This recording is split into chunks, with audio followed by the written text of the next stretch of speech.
Hi, I'm Lou Zamerica, co-founder of Alively and a member of the Wellness in Tourism and Travel Standard Advisory Council. I'm here with David. David, do you want to introduce yourself? Yeah, David T. Stevens, co-founder of Olympian Meeting and Club Ichi, as well as a member of the advisory board at the Wellness in Travel and Tourism. So we're at day 2 of the ATN Innovation Summit. And I don't know about you, David. Day 2 is about a little longer than a half a day, but it's felt like an entire day. They've got a lot of content, a lot of modalities here. I think today's content was more in line with the stuff that you and I are into. We're both fitness people, but our backgrounds are, I feel like our passions are fitness, but our professional backgrounds have been more hotel and hospitality. And today felt more focused on that.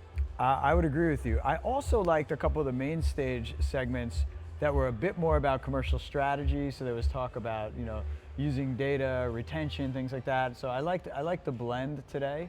It felt like it moved into the business of the work, just like the hospitality of the work, versus yesterday was a little bit more modality, longevity, some other stuff, the science maybe you could say.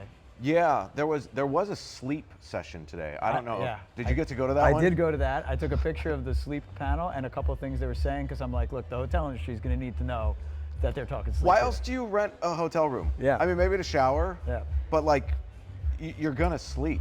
One of the first things I said when I joined the board of Pure Wellness, or actually I had to create the board and then join as a chairman, I was like, look, we as the hotel industry cannot lose the sleep trend. Like, wellness is obsessed with sleep right now. The economy is obsessed with sleep. People are obsessed with it. This is our time. Like, we could talk about not just selling a bed, but selling that entire sleep experience. I had a thought that I had never had before in that sleep session, which was, I wonder, because first night syndrome is a real thing. The first night you get into a hotel room, it's a little different and whatnot. Dr. Audrey Wells taught me about that. But I thought, man, what if I only stayed at, let's say, Courtyards by Marriott, right? And then I bought the mattress from Courtyard by Marriott, so I always theoretically slept on the same mattress every time.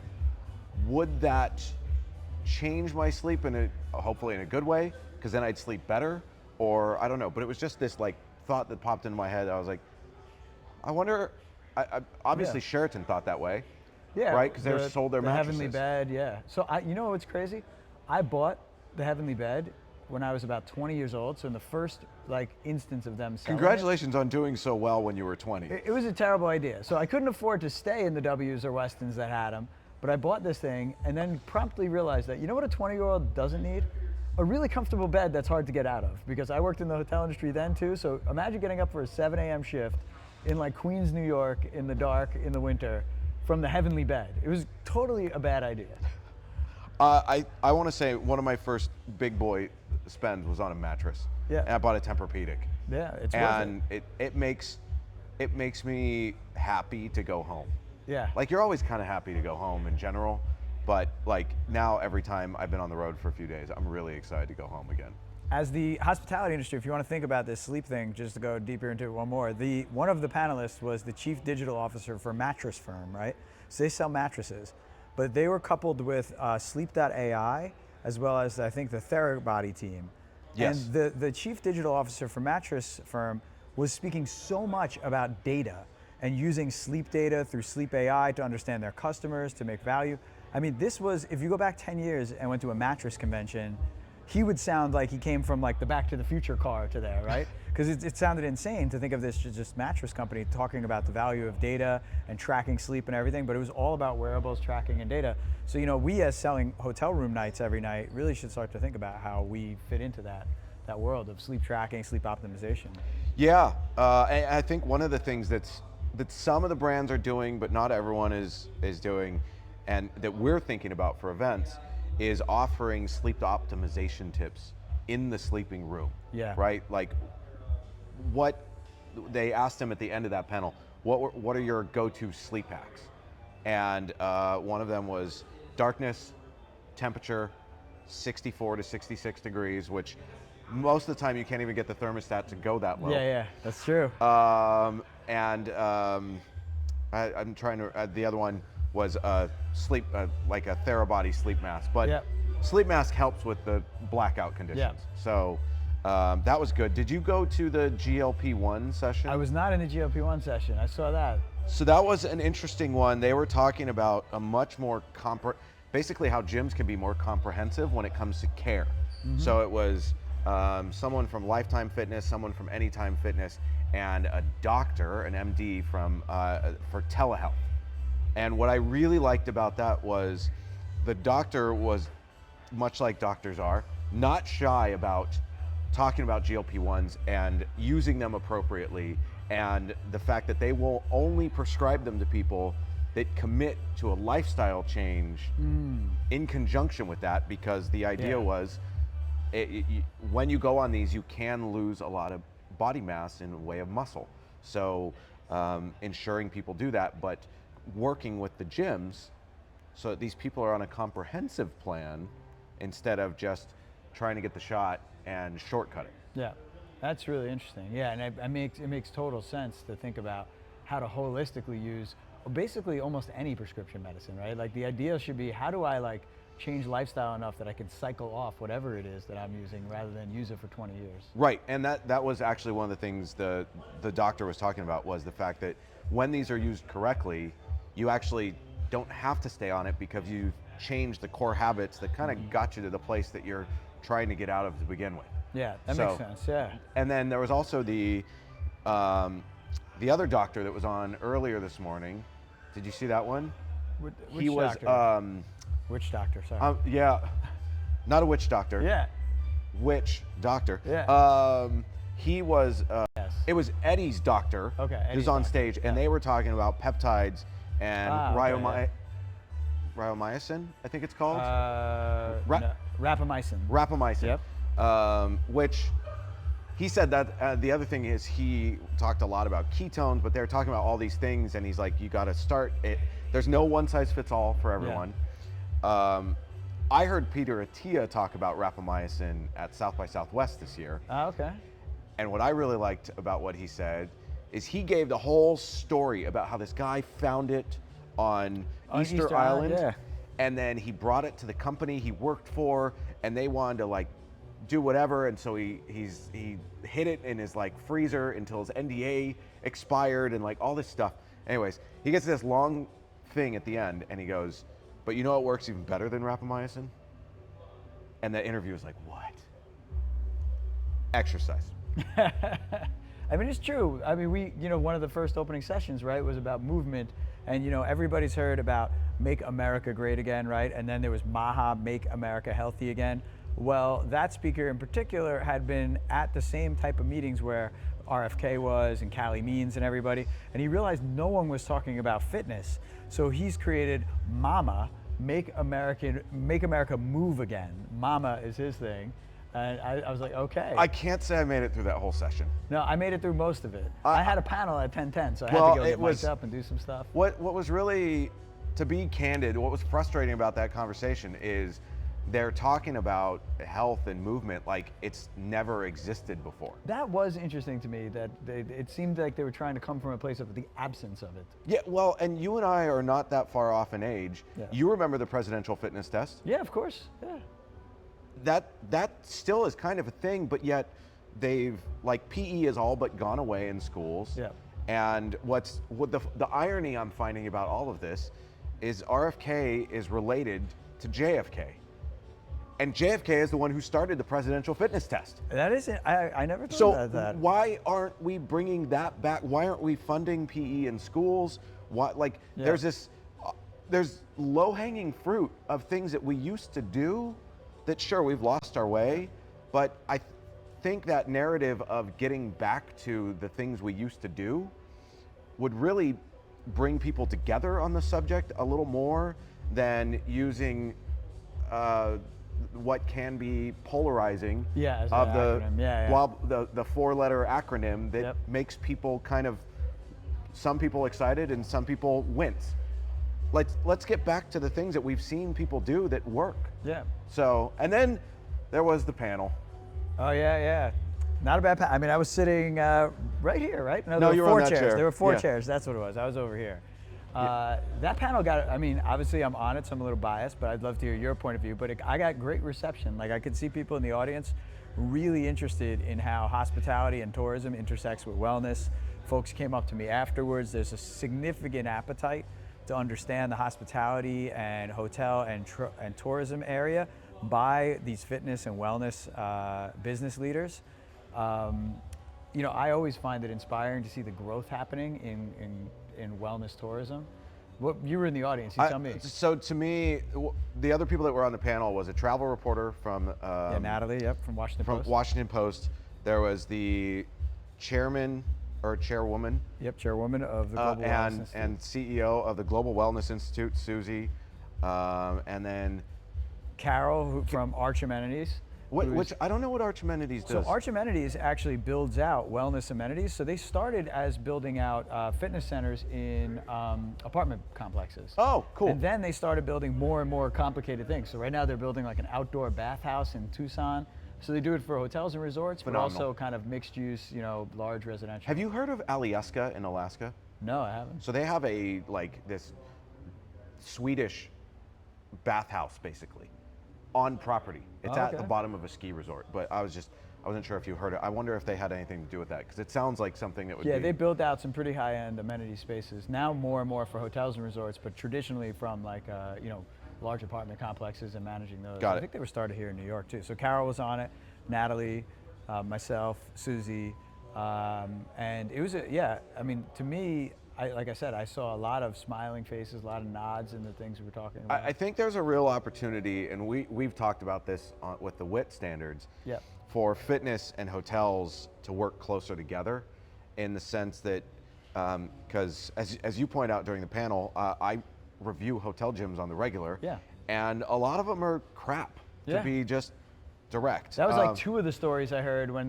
people came up to me after the session. They were like, I went to this hotel gym and it just was like terrible compared to what I thought it was going to be. So I'm really surprised that the big boys haven't aligned with either just outsourcing it for equipment, design, or partnerships. I think one of my favorite things is when I check into a hotel.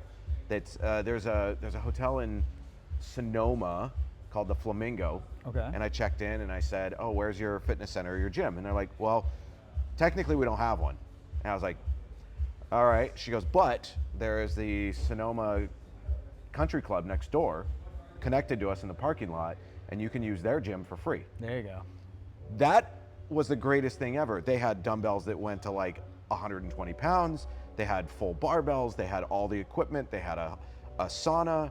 They had a pool. Like it really elevated the experience, and they don't have to worry about any of the maintenance. Yep. So there is a beckoning opportunity there, and I just don't know how it's going to evolve, but I think hotels and fitness are going to start to come together. Fitness is picking up on hospitality. Yeah. Hotels are really realizing their gyms are a pain in the butt. Yeah. So why not have an operator deal with that? Last thing, I'm sorry. Yeah. I don't want to lose this thought. The great model I saw, and this goes back to our conversation yesterday, Yep. about hotels being, and you using the common spaces of your hotels.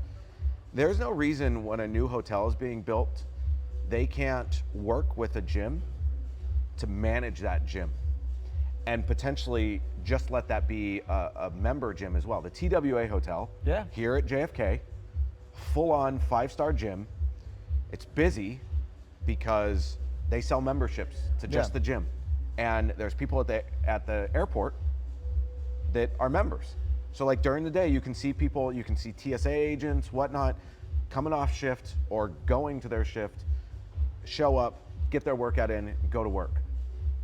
Well, it's there. You know, the thing is, I think as a hotel industry, we a bit suffered from what allowed us to also succeed, right? So we've created so much standardization of business model through the, you know, fitting each brand into the right box with the right things. And that allowed for great repeatability, right? Like you can go stay at a Hampton Inn basically anywhere in the world right now and get consistency, but it also kind of, you know, suffocates a bit the level of business model innovation that could exist. I was gonna say, when I was waiting for a cappuccino this morning, I was online with a guy from Germany. They build software like MindBody in Europe. They're moving into the US. And when I mentioned I was in travel, he goes, do you know Hannes? And I'm like, Hannes from Body? He's like, yeah, I know him. So Body, this guy's building a company based out of Europe, eventually coming here a bit, and they sell into the gyms, basically like an extranet that the gyms could load their drop-in rates for their classes into, and then he goes and sells to the hotels, so the hotel front desk can help book their guests into local gyms, and boutique fitness and all that. And I'm like, this is a nice bridge right there, because to your point about across the parking lot or down the block, like if you tell somebody, hey, a great experience is just down the block, and by the way, we can give you access really programmatically, right? Not like, oh yeah, you got to like clunky drop in, bring 20 bucks, go see Carl at the desk, this I thought was a really cool concept, and that's what I would look for. I've experienced in some situations like that in a few like high-rise apart hotels where you can use the resident gym, and it's pretty amazing. There's a place in Seattle, I think it's called Level. There's one in Chicago too. The best health club I've ever seen, because they built it for high-end residences, but you also can rent those high-end residences, and woo, it's a treat. Yeah, I stayed at a Hilton way back in the day in Sydney, and it was in a high-rise, and there was a gym in the building, and so instead of building a gym, they just did a deal with the gym, and so their guests could just go use the gym. Yeah. Susie from Global Wellness Institute talked about this in Dubai. Yeah. What is it, Silo? Yeah, I think it was Silo or something of something that like nature, that. But they built a gym and then added a hotel to it. Yeah, yeah. So the idea was they created a hotel for gym goers. Yep. Which I might go to the Global Wellness Institute Summit this year, and if I am in Dubai, I'm going to go to that. So that is, I think, another message to our hotel and hospitality friends, right? Yesterday we talked that they're talking about you, right? They're talking about raising the level of hospitality in this industry. They're talking about collaborating with travel and tourism, but also, just to your point, there are several new health club third space modalities that are basically doing that, right? They're saying, hey, we're pretty good at like recovery and relaxation and community. We're pretty good at gym. We have like a juice bar that actually has evolved into some more food and beverage offerings. What if we threw some hotel rooms on top of this thing?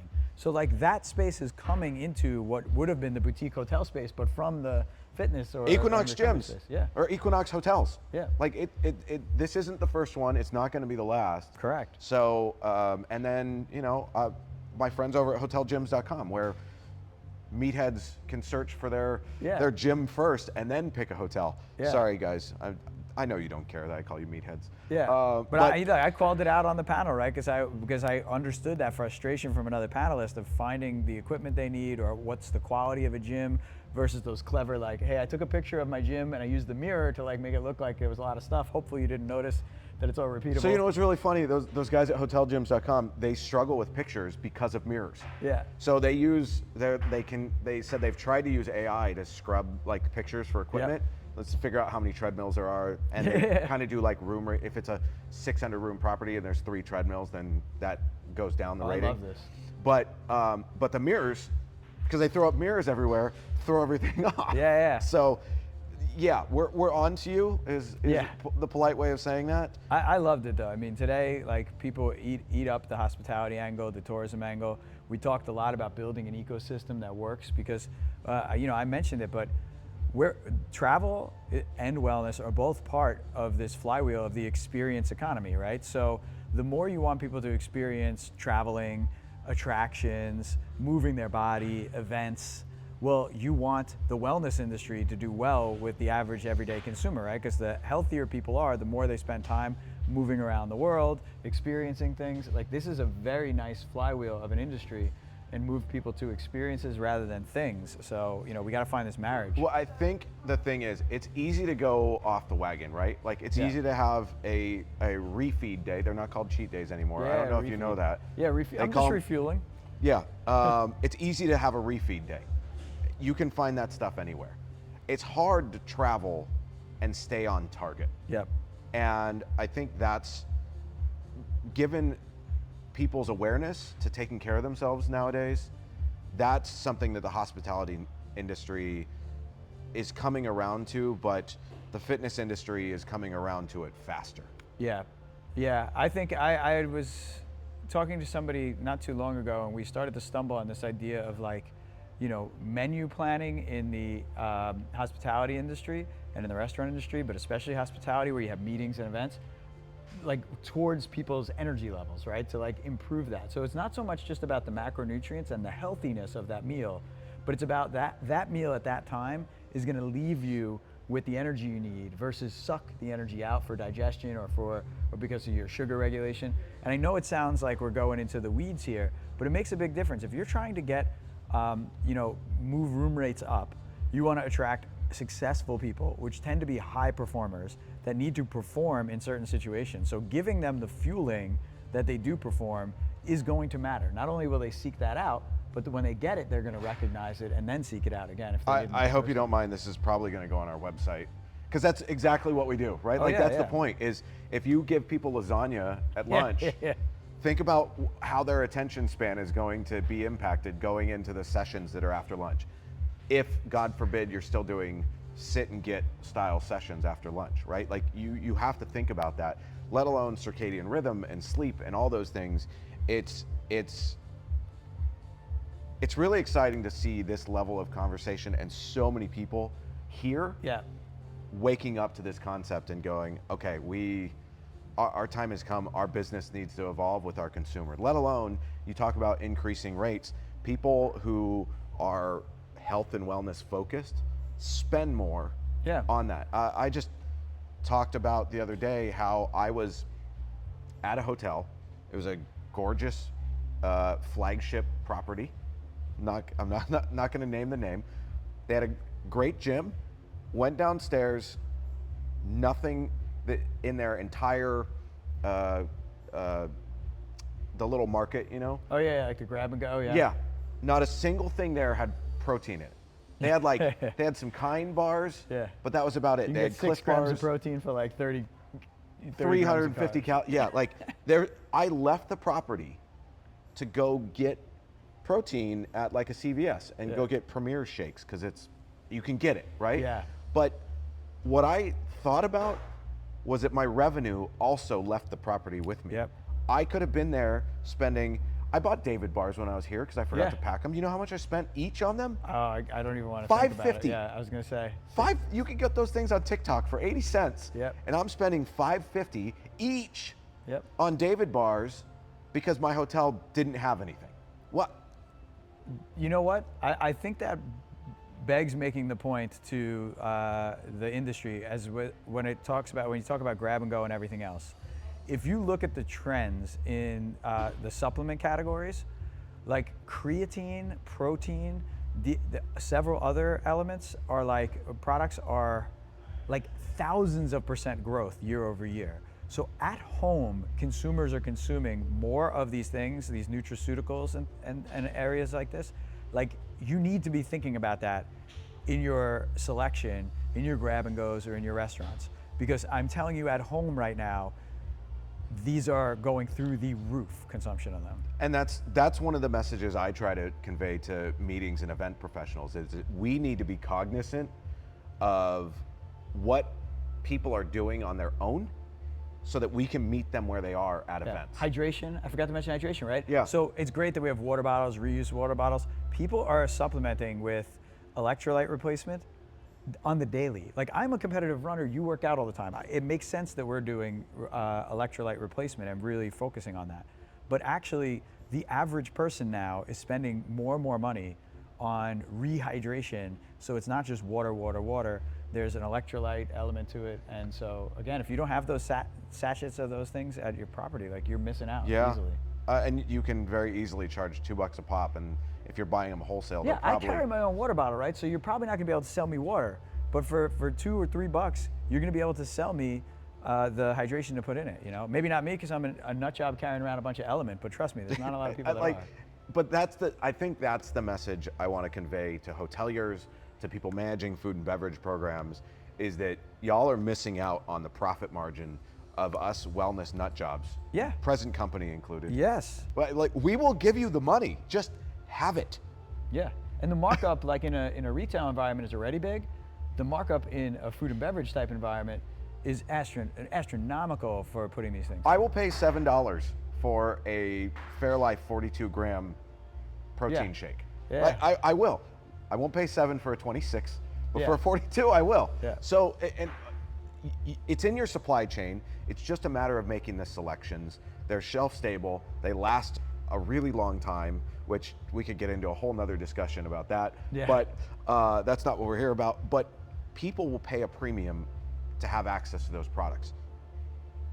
And they are in their regular life. Yes. If you look at what they've been buying on social media, if you look at what they buy in the nutrition space, this is what your traveler is buying, and you're missing the boat, right? Like, because these are not showing up in your grab and go or on your food and beverage menu. No. These additions. It's just a miss. It's wild, but I think we'll get there. I think it's about progress, and I think what I would love to see, and if this exists, you're more into this stuff than I am, so if you see it, please share it with me so I can promote it.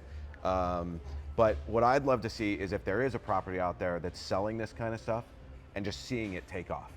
Yeah. Like, what I bet is if I could talk to a property where they're selling Celsius next to Red Bull, Yeah. how fast the Celsius is outselling the Red Bull. You know what we need? Corey Angelo. If you're watching this video, I need to hook you up with David. So she is building like a fit snack selection, and I remember the Hotel Indigo in Lower Manhattan had her redo their whole pantry with healthy snacks and then the mini bar. She's working on something like this. This is the next person. This we is need the to use talk to. case, right? Yeah. This, and to show how it outperformed what they were doing before. Yeah, I especially forget the name because- of the concept she has that she's using, but that's the person. Great. Next conversation Well, is because with I think Corey. we saw those. The very opening session yesterday was about where spend was per customer and blah blah blah and that kind of thing. And everyone's trying to figure out how to maximize revenue when people are on property, be it at a gym or at a hotel, right? There's all those little things that's why the oversized water bottle that's in your room is like $8, but the 2 little ones are free. Yeah. So these are opportunities, and I'm not looking to get price gouged, No. but at the same time, I'm also looking for what I want, and I will pay a premium to get it. So Yeah. I love that. I think we're gonna get there. Yeah, and it's not even a premium, right? Like, you just can't get the thing you want anyway. So like, if I'm not gonna buy anything from your mini bar, but if you had something I wanted, I would buy it because I buy that thing. And that's the biggest difference, right? Like, I will go buy it because it's there. You can make extra money because I know you want to charge me more in the mini bar, but ultimately you get none of my mini bar revenue because there's literally nothing I want in there. Right. Like if there was, let's say, room temperature protein shakes downstairs, and there was cold ones in the mini bar, you might get me on the mini bar. Yeah. Because it's cold, and then I'll have to wait a day. Yep. I might be like, I'll spend the extra $2. Yeah. But $2 times 1,000 times 365, like it adds up, right? There's So, opportunity. Yeah. All right, and Anyways. speaking of opportunity in nutrition, there's a free lunch for us downstairs. Yes. so- And yesterday's lunch was delightful. So Yeah. let's go hit lunch. Great meeting all the people we met here. Yeah. I'm excited for next year. I am too. This ATN Innovation Summit was awesome. Like I said, I love that they included so much about hospitality, so it felt kind of like right at home, a blend of two worlds. So, Yeah. A special thank you to Becca yep.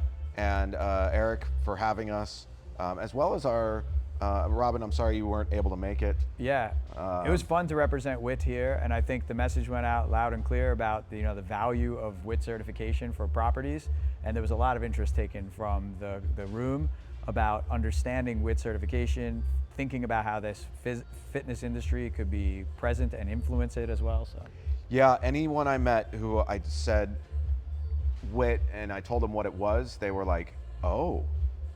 Yeah. Like, I didn't know that was a thing. Great. Well, yeah, it's going to be a thing, and it's only a matter of time before, people start shopping for their hotel rooms that way. Yeah. So to our fellow WIT Standards Advisory Council members, we got a lot of work to do, but it's going to be met with great reception. So let's keep at it. The market is ready. Yep. Cool. All right. Great time with you, David. Let's Thank you go very eat. much. All right. Bye, guys. Bye.